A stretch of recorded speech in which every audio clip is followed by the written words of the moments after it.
လင်မယားနှစ်ယောက်ဟာလက်ထပ်စာချုပ်ရရချင်းမှာပဲမင်္ဂလာဦးညကိုအိမ်မှာအေးအေးဆေးဆေးဖြတ်တန်းမဲ့စာဘာအကိုတန်းသွားကြပါတယ်အဲ့ဒီမှာမိန်းကလေးကဗာမြင်လိုက်ရလဲဆိုတော့သူ့ယောက်ျားဟာတစ်ဖက်တစ်ချက်မှာမိန်းမချောလေးနှစ်ယောက်ကိုဖက်ပြီးထိုင်နေတာပေါ့ဒါကိုမြင်တော့မိန်းကလေးကလည်းအရှုံးမပေးဘူးဗျသူ့ယောက်ျားမနာလိုဖြစ်အောင်ဆိုပြီးမော်ဒယ်ကောင်လေး6ယောက်ကိုချက်ချင်းခေါ်လိုက်ပါတယ်ကောင်လေးတွေဝိုင်းနေတာကိုမြင်တော့ယောက်ျားဖြစ်သူရဲ့တငယ်ချင်းကဟေ့လူ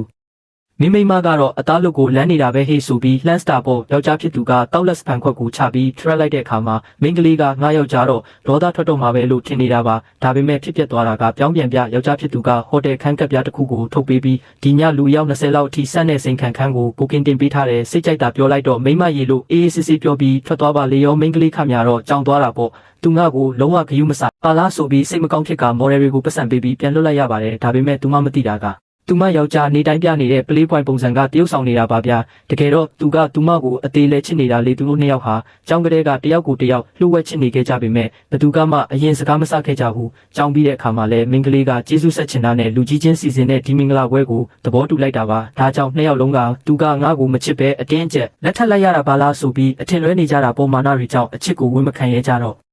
ယောက်ျားဖြစ်သူကမိန်းကလေးရဲ့တုတ်ပြန်မှုကိုကြည့်ချင်လို့မိန်းကလေးတွေကိုအိမ်ထဲအထိတမင်ခေါ်လာတတ်ပါတယ်မိန်းကလေးကလည်းသူ့ရှိမှတော့ဘာဖြစ်လဲငါဂယုမဆိုင်ဘူးဟာဆိုတဲ့ပုံစံမျိုးနဲ့ဟန်ဆောင်နေပေမဲ့ယောက်ျားဖြစ်သူအခန်းထဲကထွက်သွားတာနဲ့ဟိုမိန်းကလေးတွေကိုအိမ်ပြင်ရောက်အောင်အတင်းနဲ့ထုတ်ပစ်တတ်တာပါပဲဗျာ